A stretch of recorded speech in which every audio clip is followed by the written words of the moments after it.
प्रेरणादायक आध्यात्मिक कहानी। एक समय की बात है, एक छोटे से गांव में एक युवक नाम कार्तिक रहता था। वह बहुत ही उदार और सच्चे मन से आध्यात्मिक विचारों में रत रहता था। उसका दिल भगवान की तलाश में था और वह निरंतर ध्यान में लगा रहता था। उसे विश्वास था कि हर चीज में भगवान की ही पहचान है। कार्तिक के गांव में एक पुराना मंदिर था जिसे लोग भूत प्रेत का घर मानते थे। वहां कभी कभी किसी न किसी के अजीब गरीब किस्म की कहानियां सुनने को मिलती थीं, लेकिन कार्तिक ने हमेशा विश्वास किया कि हर चीज में वास्तव में भगवान की ही उपस्थिति होती है। एक दिन गांव में अचानक एक भीड़ उत्पन्न हो गई। एक बड़े से खुशियों का संदेश फैला कि मंदिर के गोधूली बाबा का अद्भुत रूप दिखाई दिया है। लोगों ने सोचा कि कोई चमत्कार हुआ है और सभी धावकर मंदिर की ओर बढ़ गए।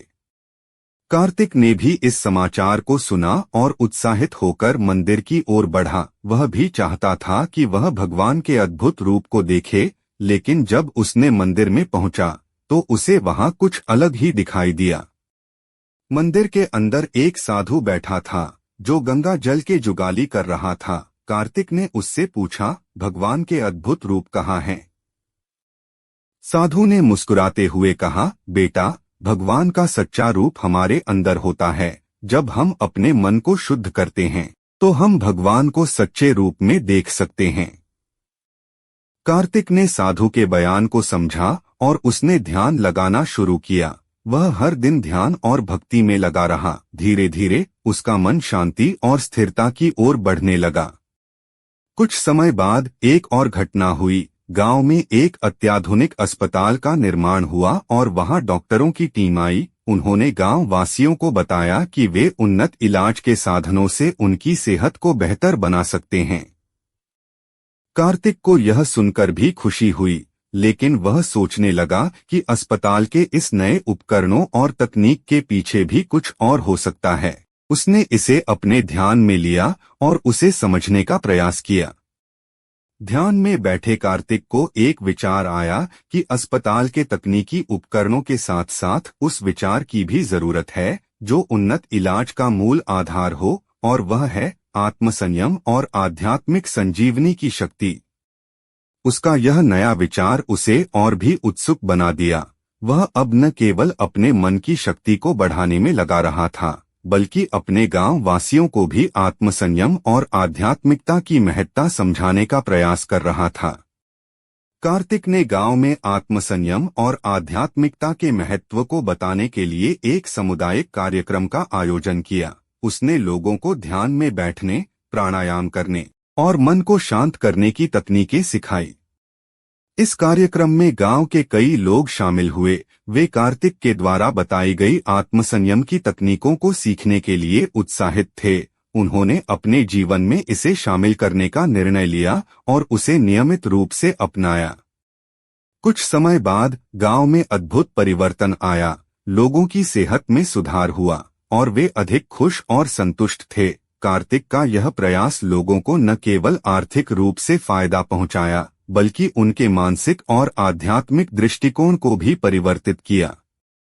आत्मसंयम और आध्यात्मिकता की शक्ति को जानने के बाद कार्तिक को यह समझ में आया कि वास्तव में भगवान की प्रत्यक्ष उपस्थिति हमारे अंदर है, और जब हम अपने मन को शुद्ध करते हैं तो हम उसे देख सकते हैं।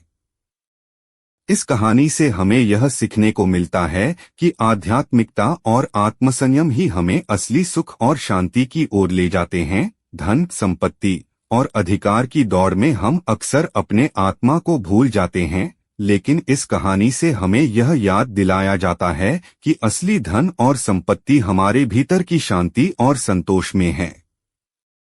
कार्तिक की यह आध्यात्मिक यात्रा उसके गांव को न केवल स्वास्थ्य में सुधार लाने में मदद की, बल्कि उसने उस समुदाय को एक साथ जोड़ने और समृद्धि में सहायता करने का एक माध्यम भी प्रदान किया। उसकी संघर्षशीलता और समर्पण ने लोगों को प्रेरित किया कि वे भी अपने जीवन में सकारात्मक परिवर्तन ला सकते हैं।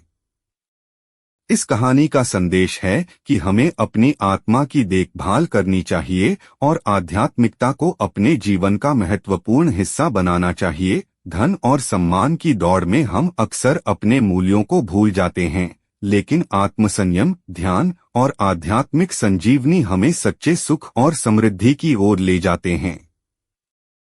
इस कहानी से हमें यह भी सीखने को मिलता है कि भगवान की खोज में हमें बाहरी चीजों की खोज में नहीं जाना चाहिए, बल्कि हमें अपने अंतर की खोज करनी चाहिए।